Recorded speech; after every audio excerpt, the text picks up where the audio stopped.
നിൽക്കയാണ് എന്നും കെടാതെ തെളിഞ്ഞു തന്നെ. നക്ഷത്രത്തെ കുറിച്ച് പറയുമ്പോൾ കെടാതെ തെളിഞ്ഞു കാണാം. ഈ ബാക്കി വരികളെ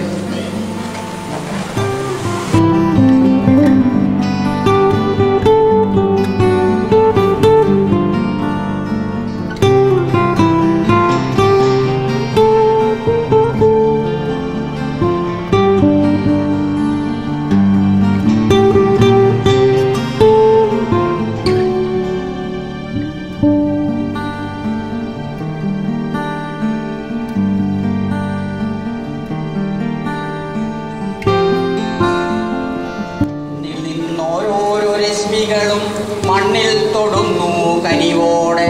നക്ഷത്രത്തെ കുറിച്ച് എഴുതുന്നപ്പോൾ അവിടെ നല്ല രശ്മികൾ വളരെ കനിവോടെ നമ്മുടെ മണ്ണിൽ തൊടുന്നു. എന്നിൽ നിന്നോരോരോ രശ്മികളും മണ്ണിൽ തൊടുന്നു കനിവോടെ.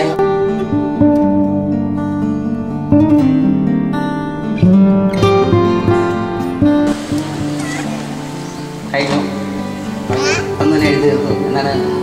എത്രയോ ദൂരത്തു നിൽക്കയാണ് എന്നും കെടാതെ തെളിഞ്ഞു തന്നെ.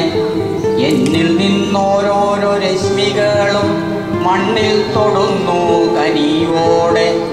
ദൂരത്തു നിൽക്കുന്നതെങ്കിലുമേ സ്നേഹം ചൊരിയുന്നു ഭൂമിയാകെ. കുഞ്ഞുങ്ങൾ തൻ കൊച്ചു കണ്ണുകളിൽ എൻ്റെ വെളിച്ചം തിളങ്ങി നിൽക്കും. ആർക്കും കെടുത്തുവാനാകാത്ത 100,000 കണ്ണുകൾ നക്ഷത്രം. നക്ഷത്രം ചില ആർക്കും വെട്ടിക്കളയാൻ പറ്റാത്ത 100,000 കണ്ണുകളാണെന്ന് പറയാം അല്ലേ? വില വിഷമമുണ്ടോ? അനായാസമാണ്. എത്ര സമയം എടുത്തു? 13 മിനിറ്റ് എടുത്തു.